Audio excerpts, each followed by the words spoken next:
Welcome to Just Participation. In today's episode, we'll be hearing from Dr. Danica Flaus and Dr. Selen Ercan. We'll be going into some areas and case studies that have not been explored at the podcast so far, mostly revolving around democratizing democratic theory and democratic resilience. Be on the lookout for some exciting details by Flaus regarding her forthcoming book, as well as some work by Ercan that draw connections between Participedia and the Center for Deliberative Democracy and Global Governance at the University of Canberra. Let's get to it. Hi, Dr. Danica Flaus. Welcome to Just Participation. How are you today? Hi, it's my pleasure to be here. I'm very much looking forward to this conversation. We've also been looking forward to it for some time now. Before we go into today's very complex topic, just a quick intro. My name is Zeynep, and I'm a research assistant at Participedia. Could you also tell us a bit about yourself and the work you're doing? About myself and what I'm doing, yeah. So maybe about the work that I'm doing, which certainly also relates to myself as a person. Right now I'm a postdoctoral research fellow at the Institute for Future Media, Democracy and Society at Dublin City University in Ireland, and a research associate at the Center for Deliberative Democracy and Global Governance at the University of Canberra in Australia. And before that, I've also been a research fellow and senior lecturer in political theory in Hamburg, and a lecturer in philosophy and political science at Heidelberg University. So lecturing both in political science and philosophy departments, as well as in interdisciplinary centers, also during several appointments as a visiting researcher and lecturer in various countries, was and certainly is important for my work, but it doesn't really answer the question, what am I doing? So I guess in a nutshell, my main interest concerns the question, how can we make democracy really democratic? Or differently put, how can we realize the core or the root of democracy, and that is put people in the position to really govern themselves and radically extend their freedom and equality. And this is obviously also connected to a critical perspective, or implies a critical perspective, meaning the claim that contemporary liberal democracies or contemporary party democracies are not democratic enough. And the focus on this radical core of democracy is often understood as the core point of the radical democracy project, which is frequently more associated with agonistic perspectives or different Democrats. And this may give my strong focus on deliberation, deliberative democracy appear a little confusing, but I guess one of the core points, or maybe better, one of the results of my book, Radical Proceduralism, for example, is that deliberative democracy or discursive democracy should be more radical, or can at least learn a lot from radical indifference Democrats when it comes to answering the question, how can we realize a really democratic democracy? We can talk about this a bit later, maybe in more detail. But in a nutshell, this is like one of the core points of the work that I'm doing, also from a theoretical and normative perspective. I guess a lot of the work that I'm doing also in radical proceduralism is then something like frantic criticism of existing or the mainstream or Habermasian deliberative democratic theory, and also connected with the aim to point out potentially paternalistic elements of mainstream deliberative theory, and we may speak about this later as well. And in a similar manner, I'm very interested in decolonizing democratic theory, and this is also based on what you may call a frantic criticism of deliberative democratic theory, and certainly developed or was instigated by my research visits and guest lectureships at East African universities at the end of the day. So I cannot deny that this was one of the one of the crucial points for me personally, for how this developed. Yeah, and finally, what I'm doing or trying to do is to bridge democratic theory and mostly deliberative democratic theory with empirical assessments of deliberation. And briefly put, I think what's important to mention here is that this has also a political edge, because most or almost all assessments of democratic quality that are available, that are on the market, so to speak, presuppose a liberal understanding of democratic quality, and then are also used, for example, when it comes to distributing development aid and so on. And so from this perspective, this is one of the points, but at least at the end of the day, they're also used in political contexts. And these assessments dominate the evaluation comparison of democracies across the globe, and that I somehow feel that it is crucial to provide critical alternatives for this. So I'm particularly interested in the question how we can assess democracy's deliberativeness at the end of the day, and I've been working a lot on that. Yeah, and I guess that this political edge of the overall project is something that is particularly important to me, because liberal understandings of democracy somehow guide the assessment of democracy across the globe and are used for particular purposes in this context. Yeah, and last but not least, I'm currently working on some concepts or applying some of these concepts and approaches for bridging theory and empirical assessments for the study of climate change assemblies here in Dublin, which is, fairly interesting.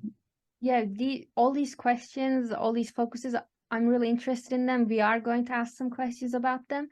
So since we have learned all of that, now I wanted to go into our topic for the episode and bringing some background information for the term democratizing democratic theory that you also brought up.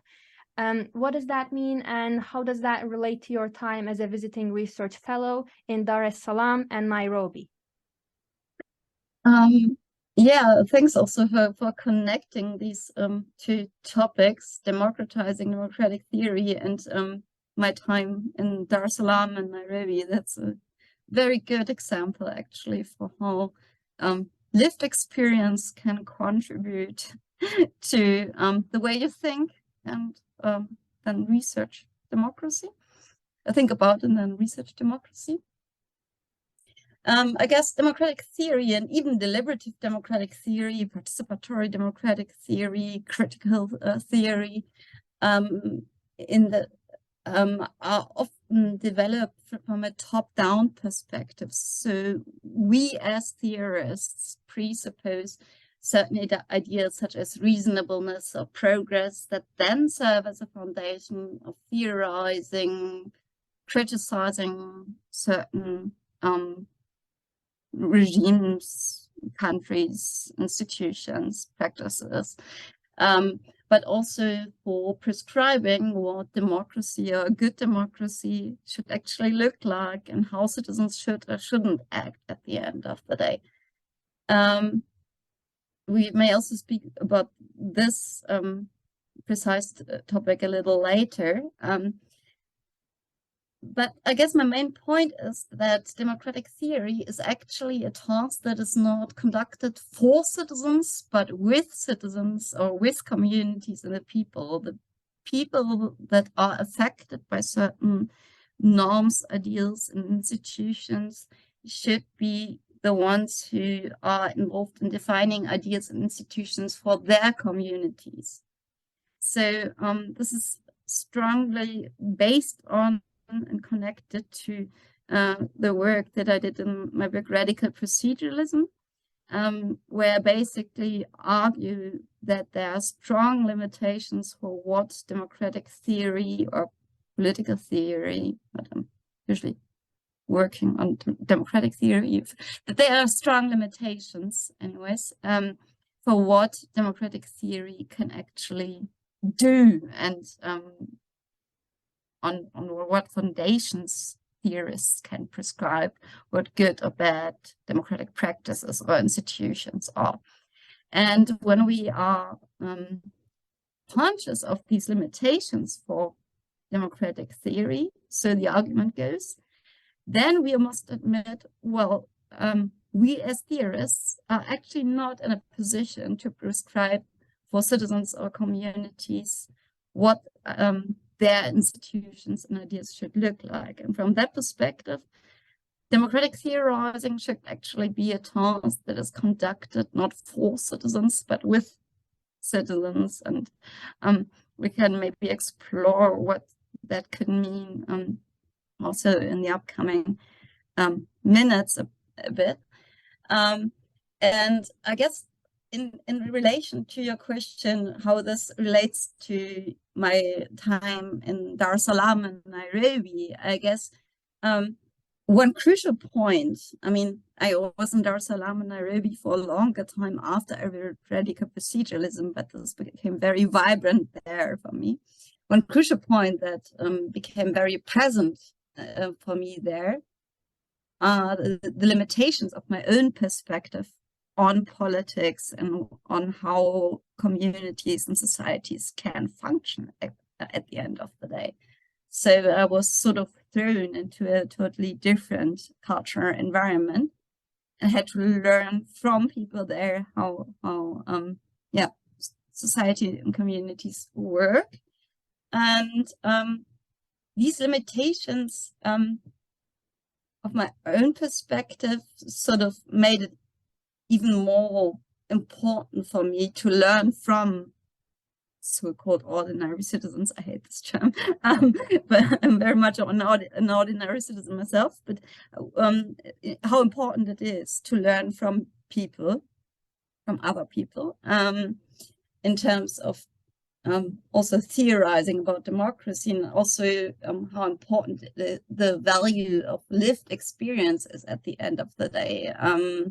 And this also, was then connected to a book on African women's intellectual leadership and opened up my perspective for the importance of ethnographic methods and storytelling. So I'm actually learned a lot from these narratives about women and from women from a totally different background. And I'm then arguing, okay, why does it matter to learn from these stories from other people, also for theorizing about democracy or politics? Yeah, and this question of who does democracy was, I think, also answered in a previous presentation you gave, called The Reasonableness and Progress, Democratic Theory Beyond the Western and White Gaze. There you talk about the challenge of deceptively simple political theorists, philosophers, breaking down their jargon, and how some may not be, let's say, the most adequate to provide action guiding norms. So how would you define a vision of good politics in the wake of all of this? I mean, my criticism in these presentations, and hopefully also in a forthcoming book I'm working on, is related to my criticism of paternalism at the end of the day in radical proceduralism. So what I'm always arguing there is this kind of avoiding paternalism is the core aim of what we should do when we when we think about democracy, when we practice democracy, when we write books about democracy. So avoid paternalism at all costs. This raises the question, and we've talked about this a bit already, on what basis have action guiding norms been defined so far? There, at least in radical proceduralism, quite a good deal of the book is devoted to deconstructing the way in which, for example, Habermas and Rawls have defined action guiding norms based on their concepts of reasonableness, progress, and rationality. And we talked about the question of how important it is to open up the space and the perspectives for various and diverse voices. who's defining action guiding norms, and am I the one who's actually defining action guiding norms? I mean, when I'm taking my own work seriously, I'm actually not the one who's defining action guiding norms at the end of the day at all. At best in the role as a citizen, but not in the role of a theorist. So from that perspective, I cannot really answer the question what I think action guiding norms should be, or what I think good democracy should look like. I think it's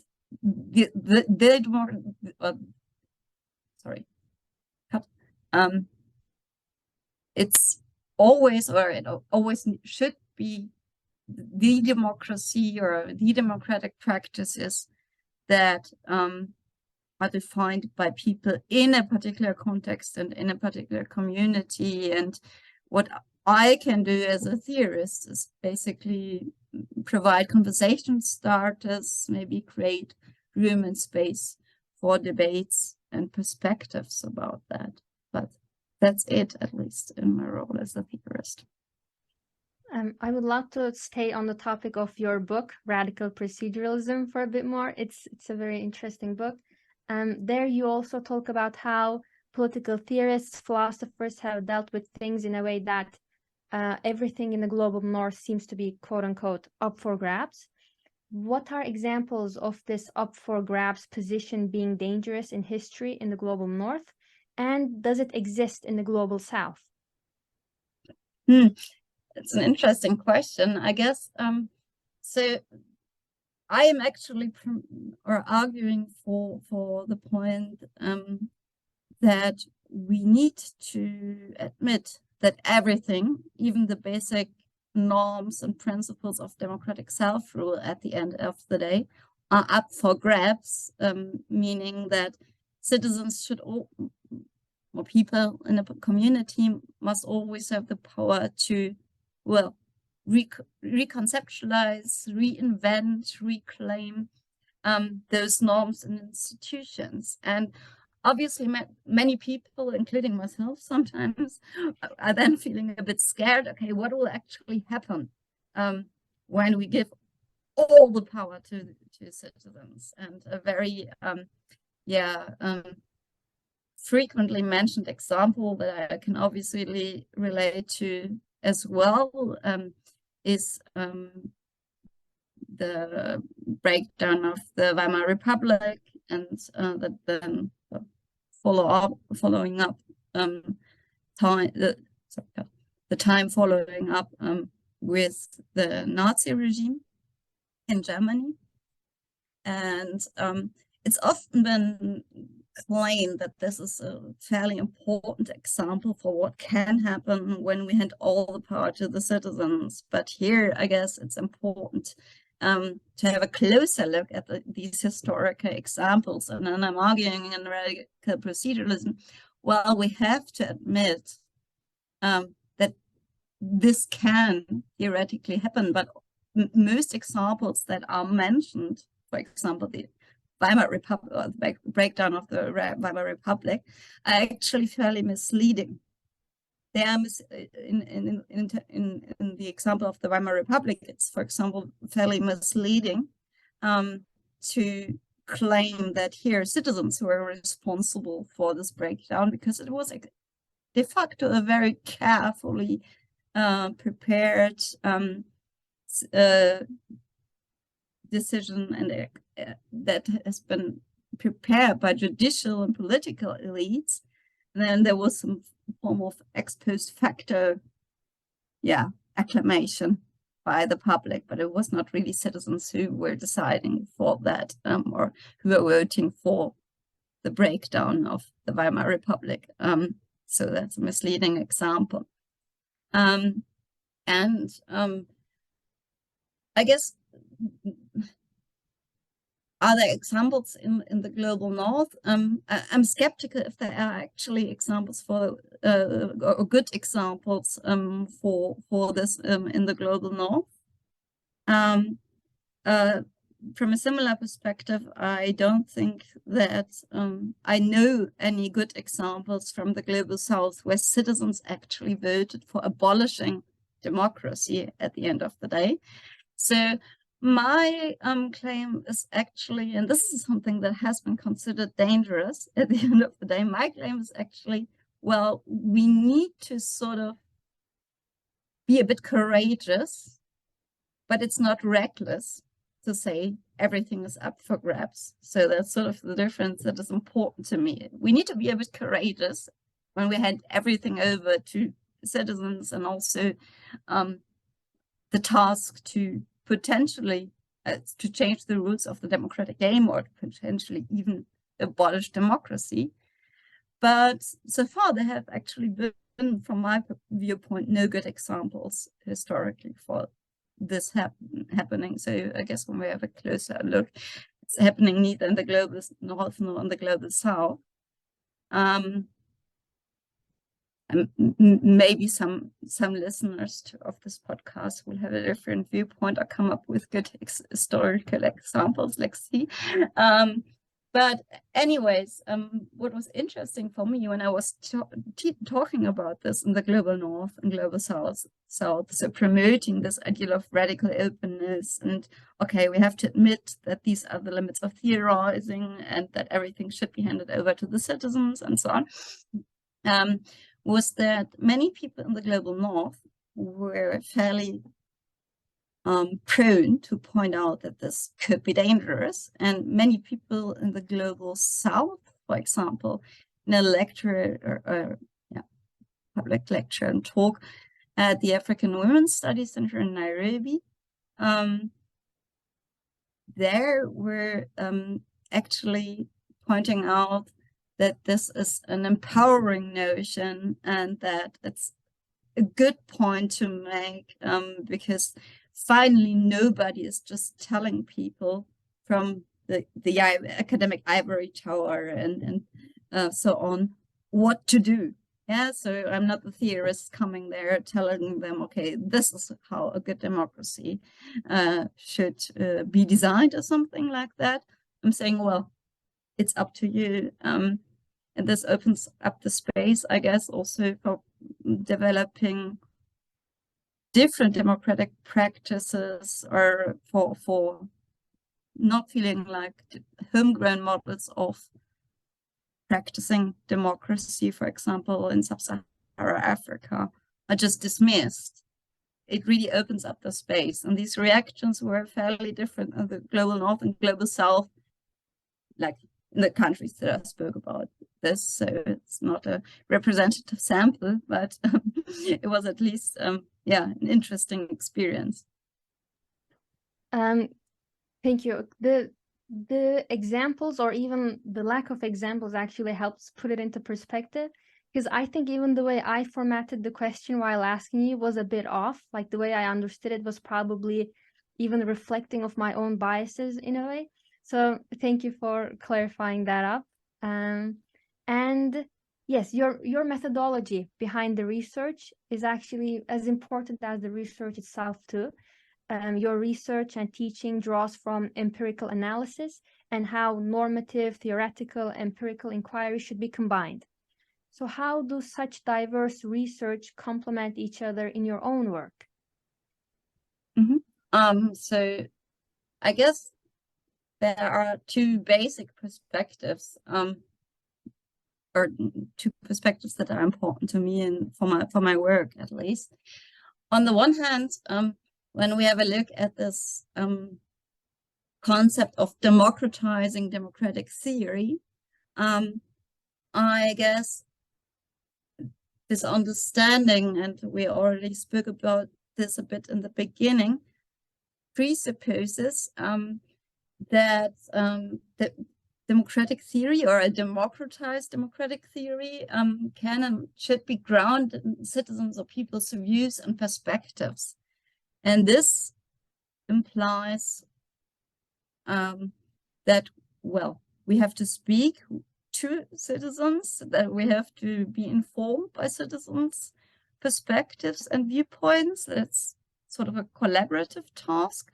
I guess you can approach this then in general with different methods. I'm currently particularly interested in integrating ethnographic perspectives into democratic theorizing. We spoke in the beginning a bit about the value of lived experiences and integrating this into democratic theorizing, and also in grounded normative theory, more specifically, so to be where norms can be informed, at least more detailed explanation necessary, but norms can be informed at least by empirical assessments and inquiry in a circular iterative process.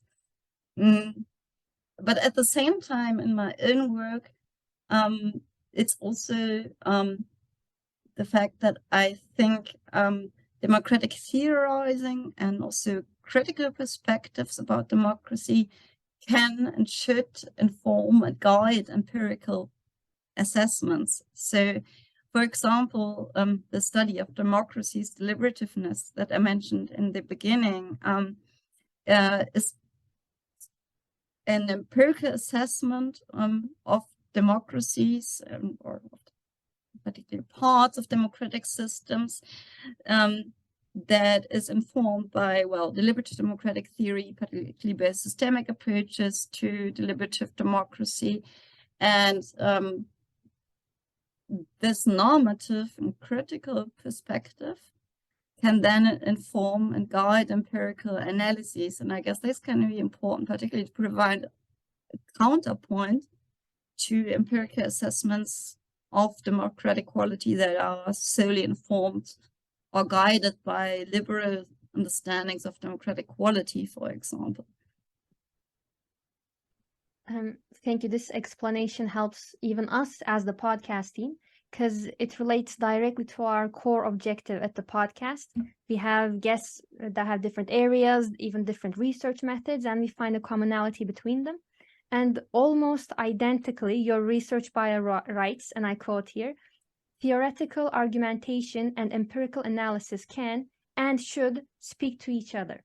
So even in your own articles, you actively apply this philosophy. I guess a lesson for us as the podcast team here is to be even more comparative, is to listen to even more voices, as you put it. So thank you from our podcast team as well. And yes, so this comparative analysis, what about when we apply it to radical openness and having researchers who align with radical openness as well as those who don't?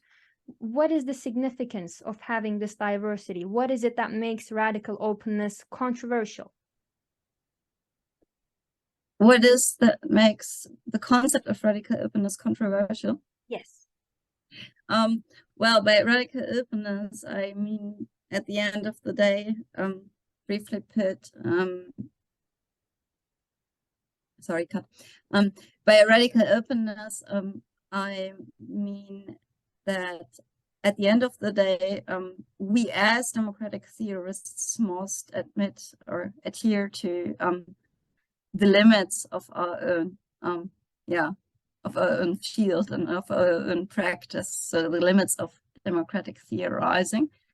This, on the one hand, sounds like a negative claim. On the other hand, it opens up the space for diverse and different viewpoints. And I guess this is fairly important in terms of understanding what it can actually mean to practice democracy and why diverse practices of democracy can be legitimate.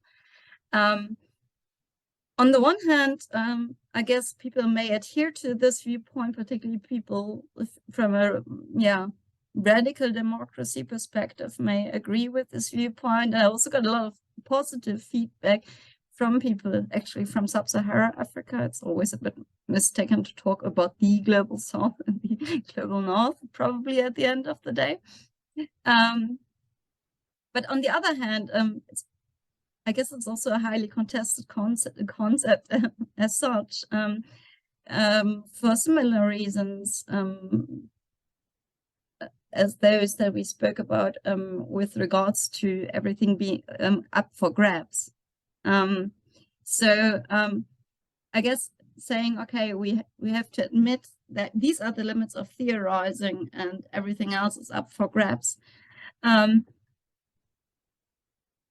is just, on the one hand, well, not the most satisfying perspective maybe for us as theorists at the end of the day, because, well, we want to deliver something substantive and say something informative and develop action guiding norms. And saying, okay, we can only do this with communities and with the people, sort of reminds us of the fact, yeah, that we are also just people, and points us towards our own limitations. It is also contested against the backdrop of the so-called dangers of implementing this concept at the end of the day. So I guess that's actually, people are often fairly afraid of citizens or of the people. And what I'm advocating for and standing up for is actually trust the people. It's not, they're not going to be that stupid, and they're not going to decide anything super dangerous. So trust people, for heaven's sake. You argue that we must democratize not only political decision-making, but also the design of the very institutions. In that sense, what do you expect the future of citizen deliberation and contestation to look like? I was actually wondering a bit right now, so what do I hope or what do I expect? Either way you would like to take this. Maybe hope would be a more optimistic end to the episode, but it's whatever you would like to take it towards. Yeah, what do I expect?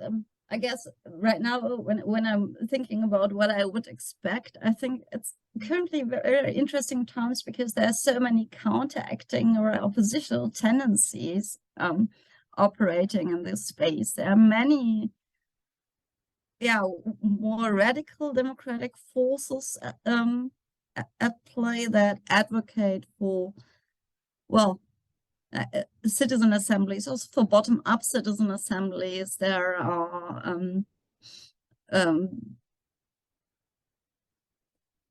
actors in civil society who promote and also instigate citizen assemblies that question the rules of the democratic game. So this is one side that would sort of make me feel hopeful. The other side would be, at the same time, and this connects also to the previous, or my answer to your previous question, many of these quote unquote radical forces, so I'm obviously not saying that being radical is something bad in this context. Many of these radical forces have actually not been consequential yet. So I guess this is sort of a very interesting times in terms of what can we expect, what I would hope for. To end the episode on a maybe a bit warmer note. What I would hope for would definitely be that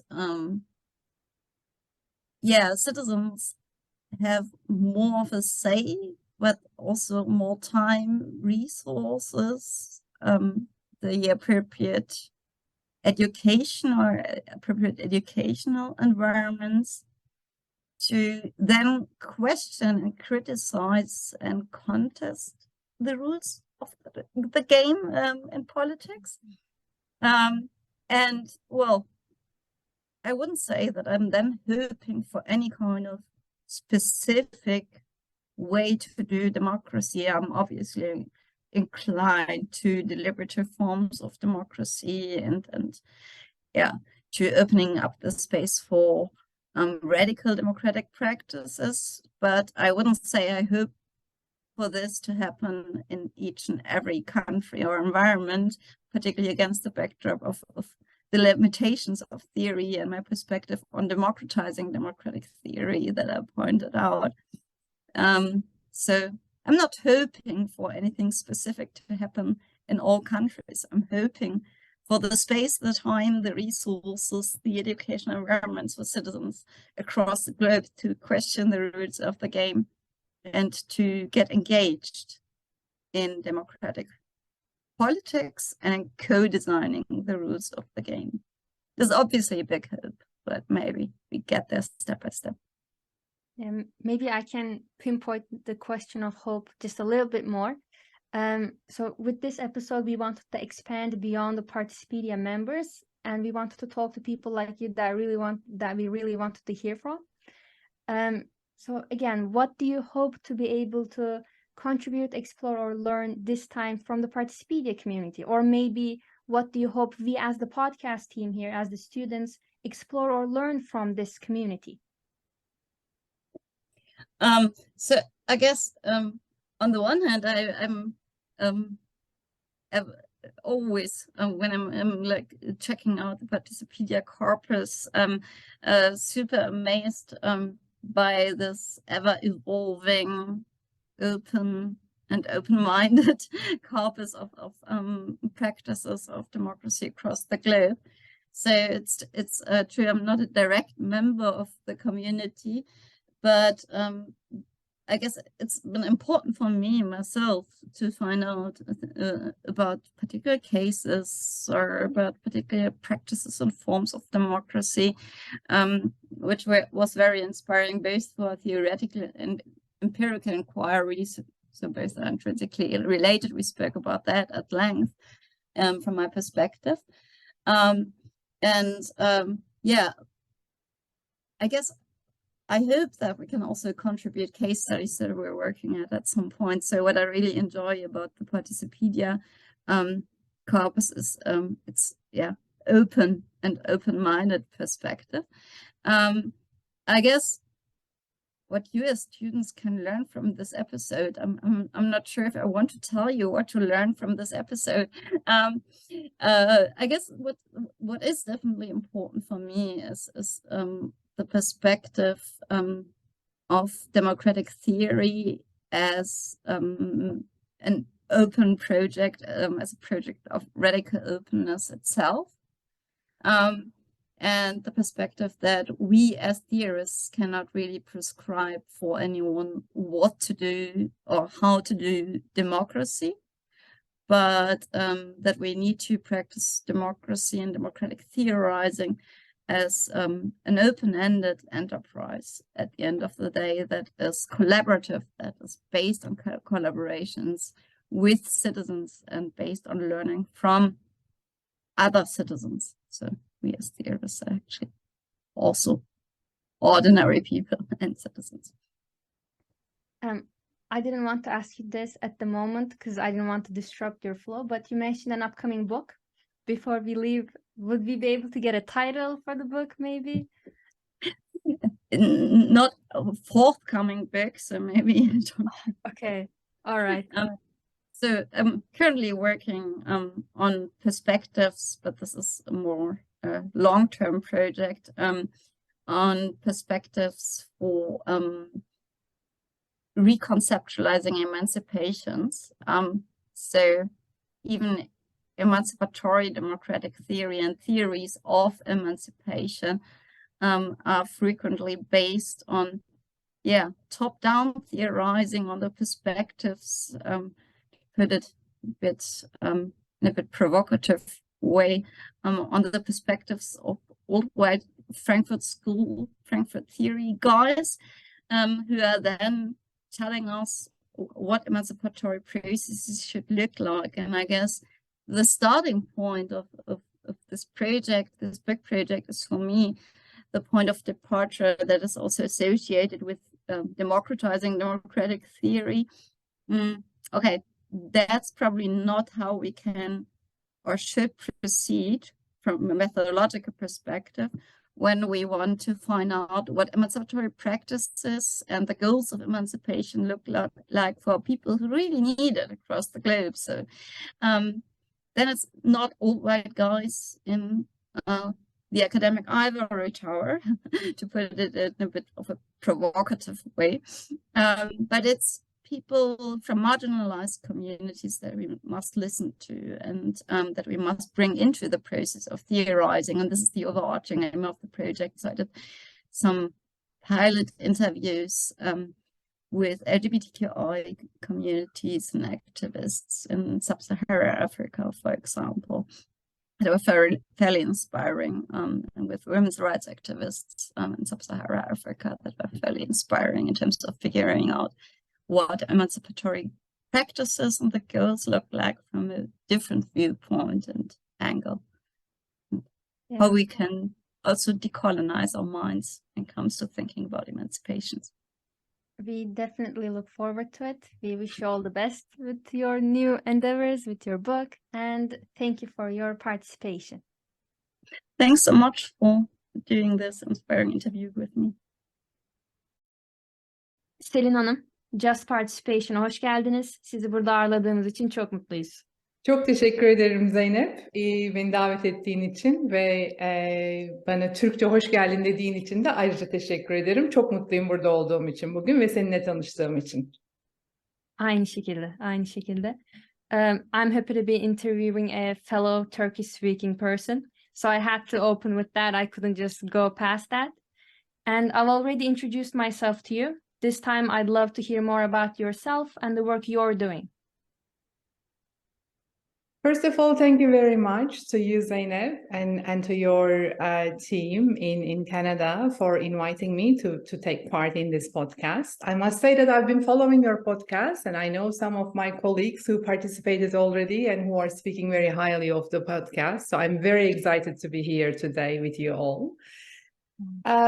So my name is Selen Ayırtman Ercan, and I'm a professor of political science at the University of Canberra's Centre for Deliberative Democracy and Global Governance. I am also currently the director of this center, and I have been living in Australia for the past 18 years. I came to this wonderful country to do my PhD here, but then it has become a home away from home for me. So I've been living and working at an Australian university for the past 18 years.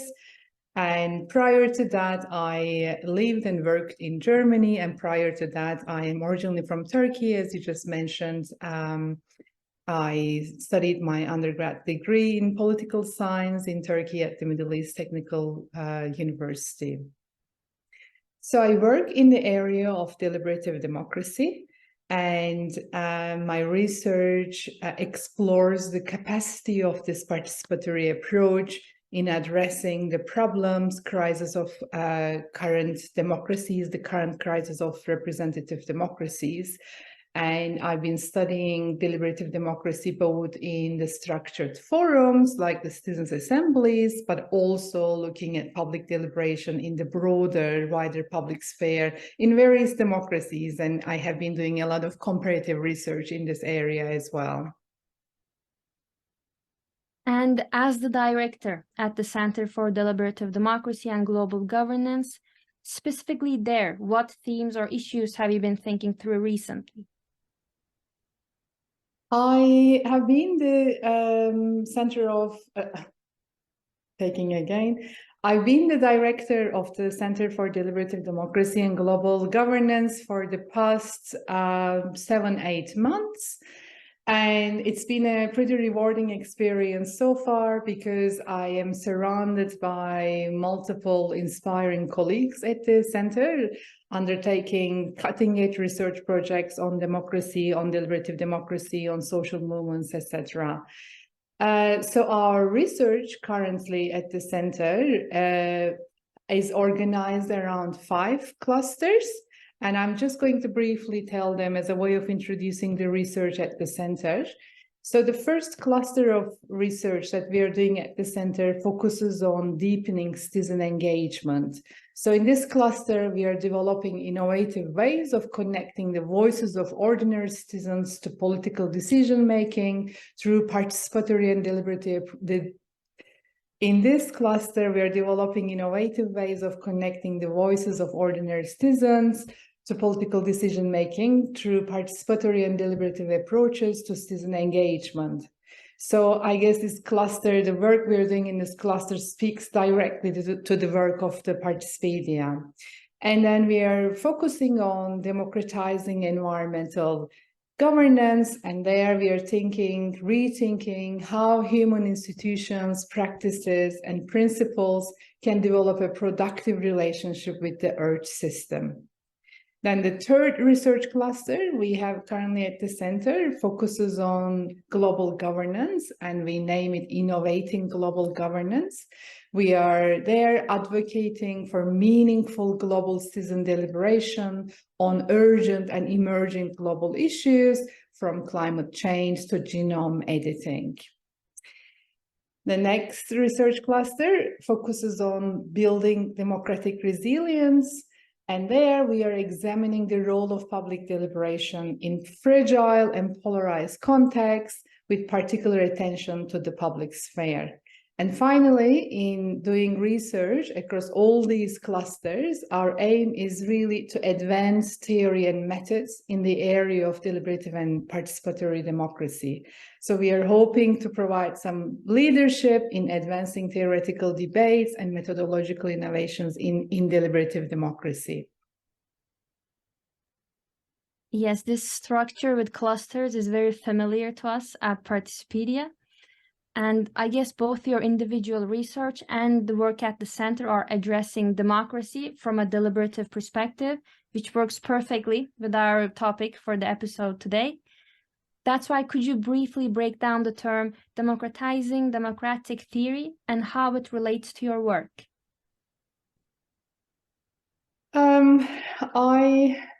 I must say that my work speaks to the agenda of democratizing democratic theory, but there are other colleagues who are working directly on this theme, like Dr. Hans Essenbaum. I don't know if you interviewed him as well. He has a large project on democratizing democratic theory. And when I think about this emerging research agenda on democratizing democratic theory on the one hand, and on the other hand, our research on deliberative democracy, and I see a connection between these two. And what I see is that the democratizing democratic theory agenda could be taught as having a deliberative approach to the development of democratic theory. What I mean with that is that by democratizing democratic theory, first of all, we are saying we want to make the methods of theorizing transparent. Usually when political theory is written, the scholars who work in the area of political theory and produce political theory, they don't talk about the methods they use for making theories.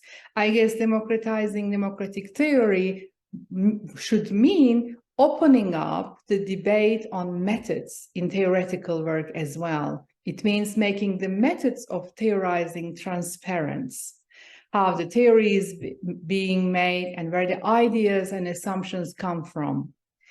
It also means making the process of theorizing more participatory and more deliberative. And this, again, means opening up the process of knowledge production. Who is considered as a democratic theorist? Who should be participating in the process of making theories about democracy? There is often that people complain about the assumption that the theories are always being made in the global north and they're being applied in the global south. Like the people, scholars, particularly working in global south, they complain about this kind of division of work and assumption that their countries are taken as case studies, as examples, but not as the centers where the theories are being developed, where the novel theories are being developed. So I think democratizing democratic theory also means bridging those kind of divides, challenging those kind of division of work in the production of knowledge. I want to emphasize my colleague, Dr. I want to emphasize my colleague, Dr. Hans Assenbaum's work in this area on democratizing democratic theory, because his work presents a brilliant example. He has been studying the social movements and particularly focusing on the Black Lives Matter movement. He has been interviewing the participants of this movement and inviting them to theorize democracy and life together with him. So this is his attempt to open up theorizing to other actors. And with other actors, it's not only means actors who haven't been, or scholars who haven't been theorizing before, or whose theories have not been taken seriously before. He opens up the process of theorizing to the so-called ordinary citizens, to the participants of a social movement, and tries to understand what democracy means for them and tries to theorize democracy together with them. So this, I think, is a pretty radical approach to democratizing democratic theory. So you mentioned the theories being made in the North and then being applied in the South, and how the objective is, I guess, to open it up to citizens. So what would this democratization of the theories mean in diverse cultural and political environments that you mentioned? What are or could be the consequences after, let's say, as this democratization is being implemented? I think democratizing democratic theory would mean, put in very simple terms, practicing what we preach. So we write about democracy, and democracy, we say democracy is about inclusion, democracy is about dialogue, democracy is about all these nice things. And I guess democratizing it would mean practicing what we preach and being as inclusive as possible. So for diverse cultural and political environments, this would mean to acknowledge the agency and representation needs of cultural and ethnic minorities and giving them a say in how democracy should look like, what democracy means, both in theory and practice. So at a more practical level, this would mean confronting marginalizations. This would mean questioning our taken for granted assumptions about what democracy is and trying to expand our understanding of what democracy is, where it takes place, and who the key actors of democracy are. Like you said, there are very different understandings of this. When we were talking with Dr. Flaus, we were mostly focusing on radical openness, which she also focuses on. But with you, I wanted to bring the discussion more towards democratic resilience. Does democratic resilience align with radical openness? And if not, how would you define democratic resilience? Okay, so I will tell something about democratic resilience. This is related to my current project at the University of Canberra.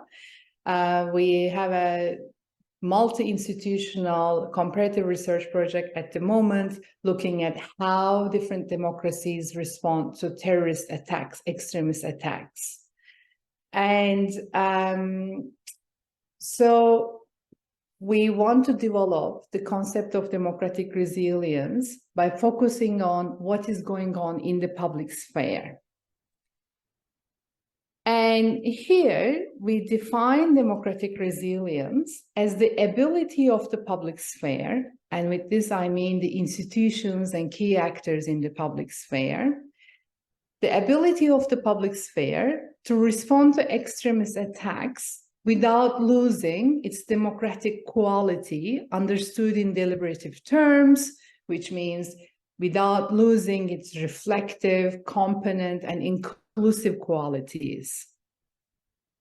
This is an important concept, and at the moment it's been the idea of democratic resilience, or the term of democratic resilience, is usually used as the opposite of democratic backsliding, and it is used as a concept to understand, for example, the dangers authoritarian tendencies pose to our democracies. And it's usually understood as a characteristics of a regime, of a political system, political structure. In our research project, we understand democratic resilience as the quality of the public sphere, the discursive quality of the public sphere. And because we are, for example, looking at how different democracies have been responding to extremist attacks, and we see that these responses have taken many forms, ranging from reflexive march to war, seen directly after September 11. I don't know if you remember September 11, or maybe some people are still too young and they don't remember September 11. But the war on terror. And then we also see other kind of responses like deliberation and collective healing, as seen in the wake of the Christchurch terror attack in 2019 in New Zealand.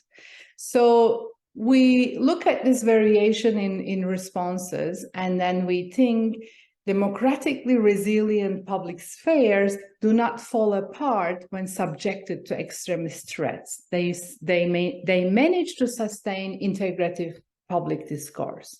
In contrast, fragile public spheres are very prone to polarization. They are very prone to produce them versus us kind of divisions and polarization in the public sphere. So when you asked me about radical openness and how it might relate to democratic resilience. So if we define radical openness, as you suggested, as a willingness to doubt or question ourselves and our convictions without falling apart, I would say that radical openness is a key component of democratic resilience, as it opens the door to radical learning as well. For building democratic resilience, societies should be willing to learn from major events. They should be willing to learn from their mistakes, past mistakes, and to take necessary measures. They should, for example, in the case of far-right extremism, they should be willing to discuss the problem of white supremacy and acknowledge the structural racism in a given country, rather than describing a terrorist attack and the terrorist as a mentally insane person, a lone wolf, as it has usually been the case in the reporting of far-right extremism.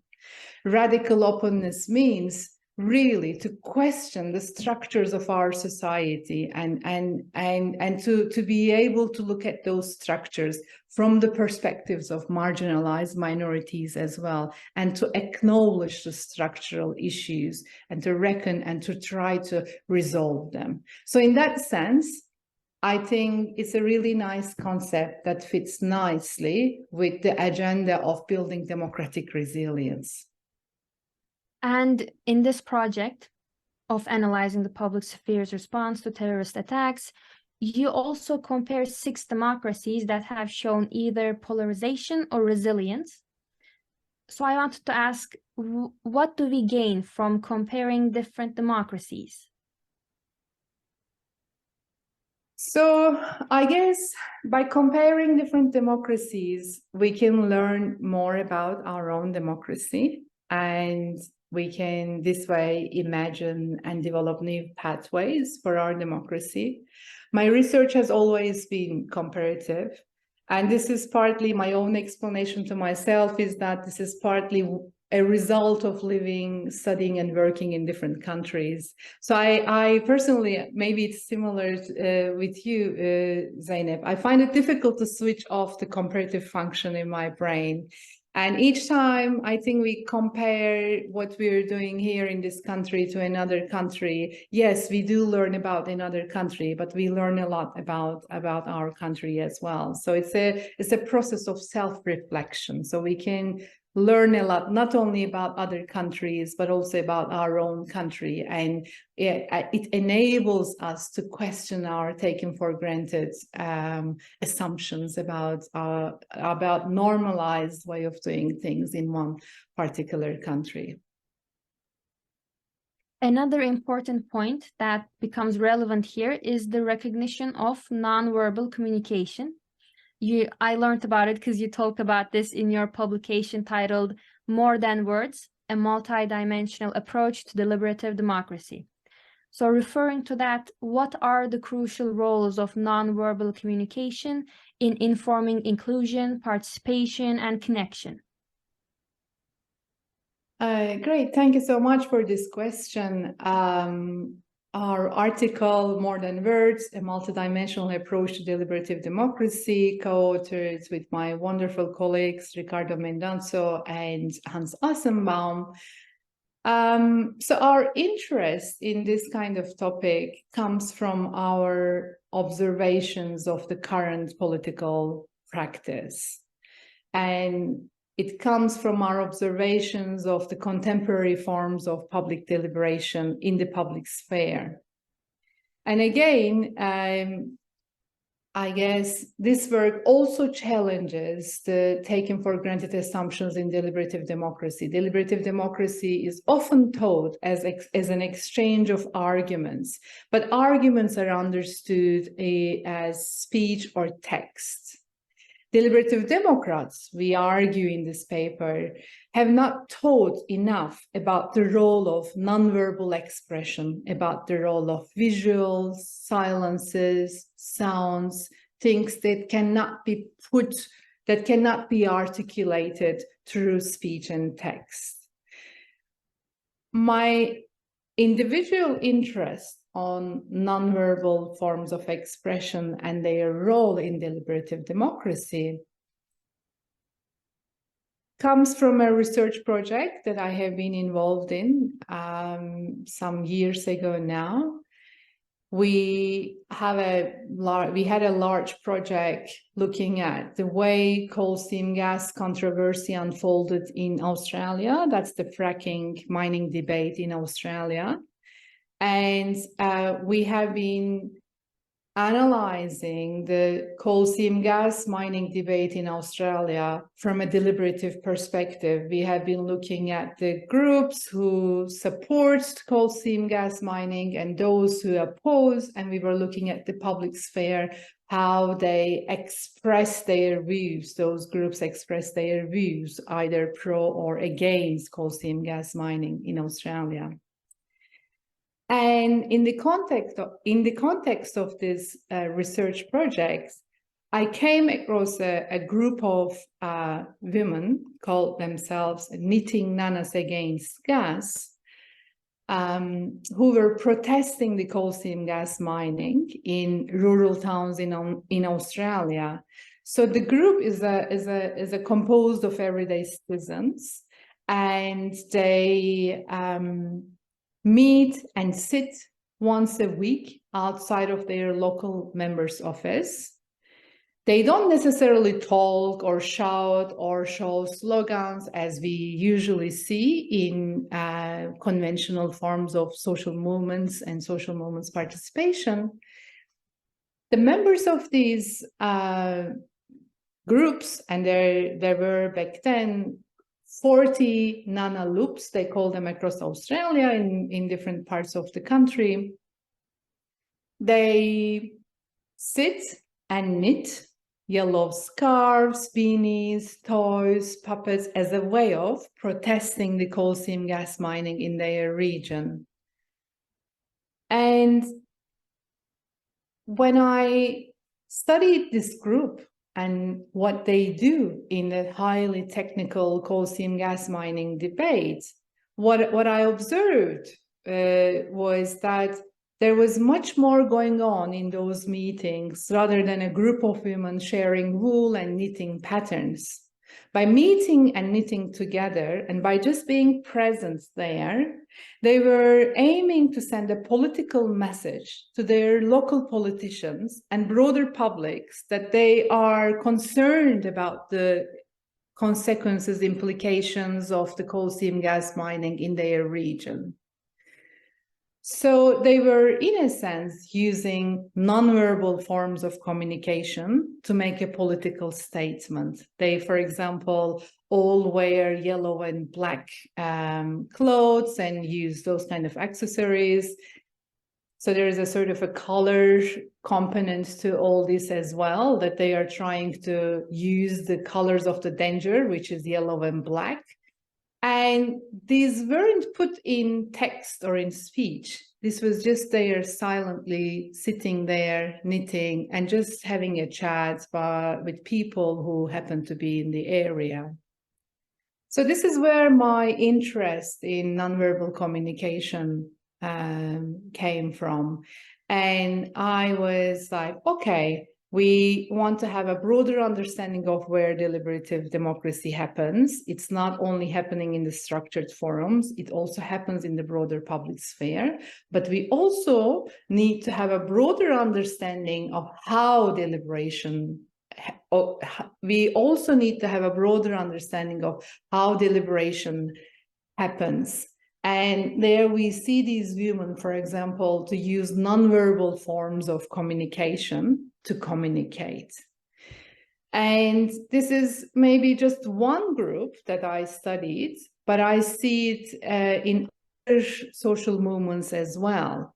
Knitting, for example, has long been used to make political as well as feminist statements. You might be more familiar with the Pussy Hats protest in the United States, where women used self-knitted pink hats and took the streets to promote gender equality in the face of the regressive politics of the then Trump administration.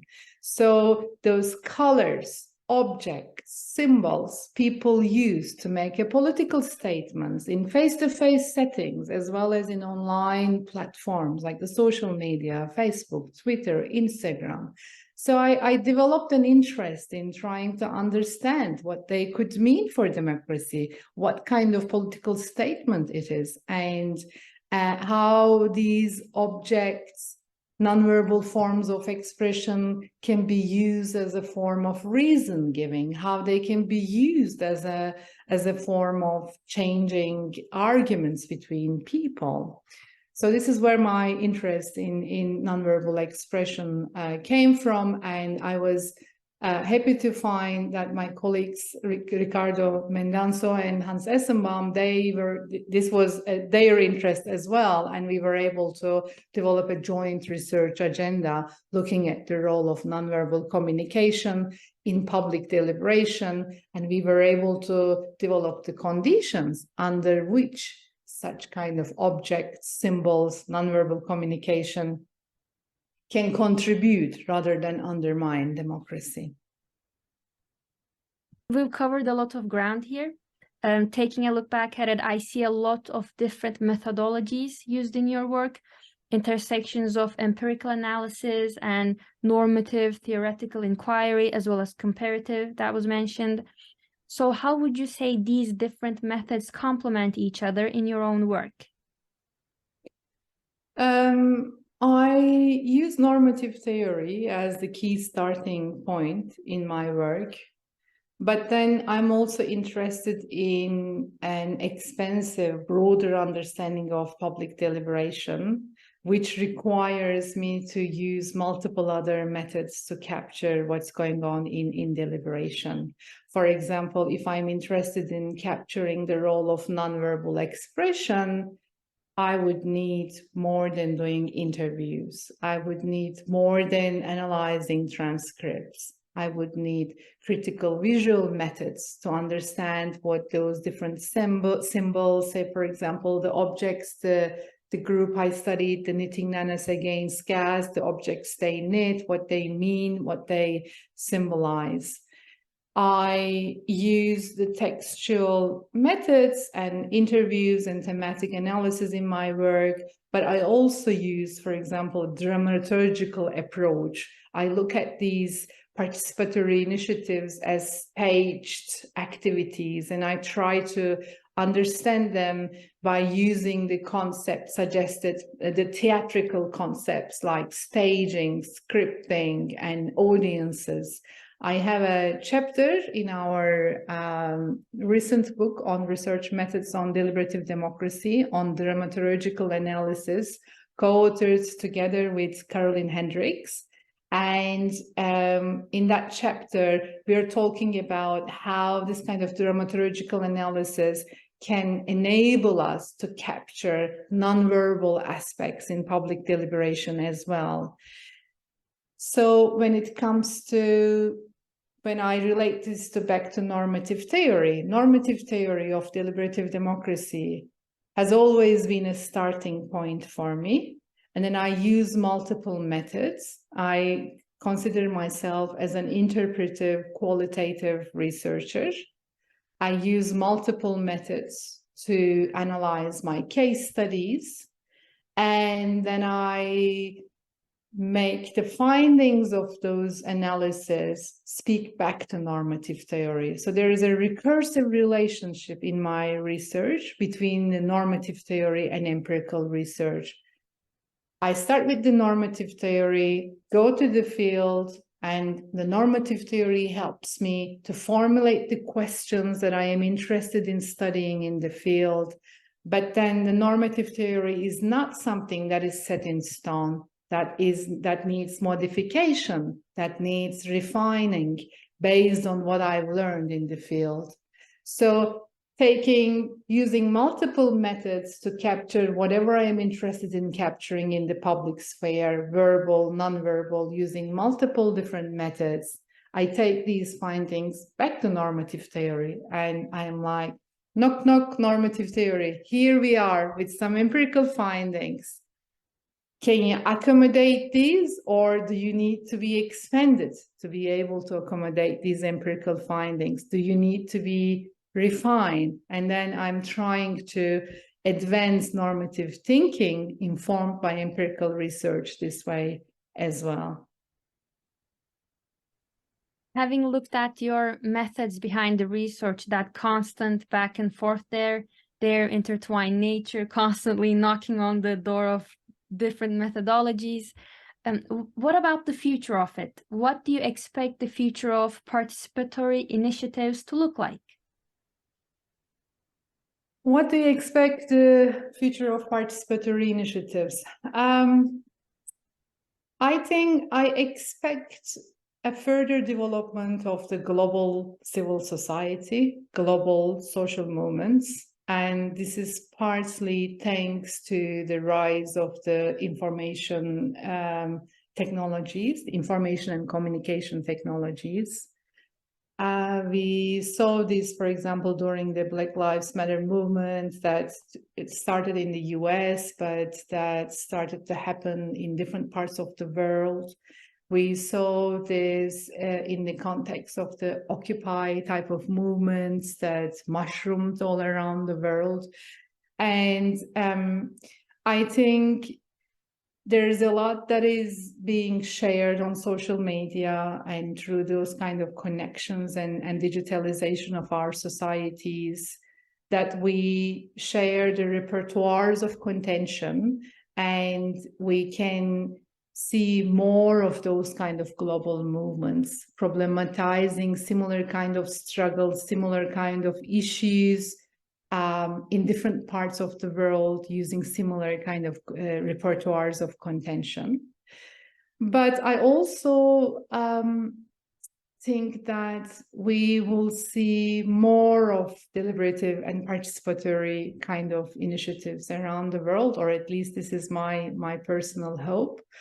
I am seeing now that there is a lot of appetite for these kind of practices. There is a lot of appetite to open up institutions, to make them more inclusive, more representative, and to learn from deliberative participatory practices. In some parts of the world, these practices have even their intentions to make deliberative participatory forums a permanent component of the political system. Like there are permanent citizens' assemblies, which I think are exciting developments, at least for our field. In 2019, for example, in Ostbelgien, the German part of the Belgium German-speaking community of the country, they established a permanent citizens' council to constitute the third fundamental democratic institution together with the parliament and the executive. So this is a very exciting development, for example, that you will have a permanent citizens' assembly, a permanent body where everyday citizens come together, set the agenda and make recommendations. So we could see those kind of practices to be institutionalized more in different democracies, as well as we could see other forms of social movements and alternative forms of political participation, helping to strengthen global civil society by drawing attention to common struggles that we all have across different democracies.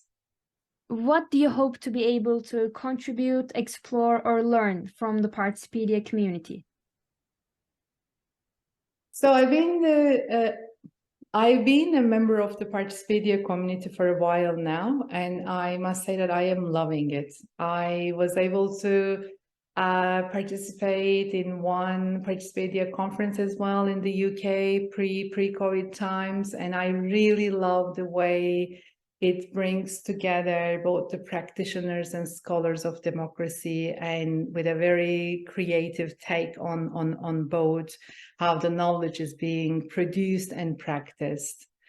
And I am currently co-chairing the participatory governance cluster of the Participedia community, together with Professor Andrea Bechtiger from the Stuttgart University.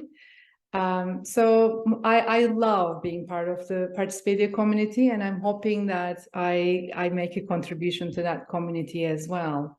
I use Participedia for both my research and teaching. So I also enter cases if there is something interesting going on in Australia in the Participedia database.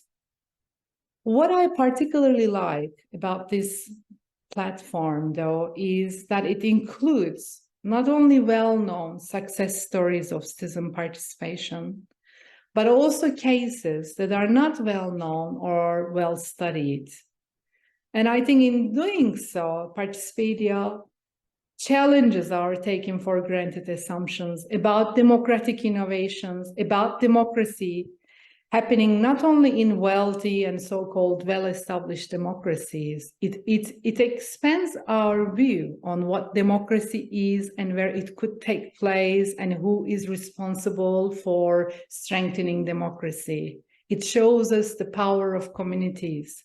So this expansive view of democracy and expanding our horizons on what democracy is, what it could mean, and where it could take place, these questions speak directly to my own research agenda on understanding democracy and deliberation beyond the structured forums, going to the broader public sphere, looking at the everyday forms of political participation, trying to expand the normative theory, make it also speak to nonverbal forms of political participation, alternative forms of political participation. So in that sense, I find Participedia, I think Participedia is a great resource for imagining democratic futures. Thank you, and we also love having you on board. We started our episode with this overall idea of democratizing democratic theory. With Dr. Floss, we mostly talked about radical openness. With you, we turned to democratic resilience, brought in the case studies of extremist attacks in various democracies, expanded to non-verbal communication. So thank you for providing us with these two complementary concepts, and thank you for your participation. Thank you so much, Zeynep and the team. I really enjoyed participating in this podcast today and meeting you and exchanging ideas, talking about my research today. I really hope that I can meet you all at the Participedia Summer School in June. We're hoping to be there as well. We're planning on being there. With this episode, we tried something new, by having 2 guests instead of 3. We'd be glad to hear from you on whether you find this format more efficient, or engaging, flowy. So you can always get in touch with us via Just Part Podcast on Twitter and Instagram. And in our next episode, we'll be trying out another format to be announced via our social medias. Meet you in the comments.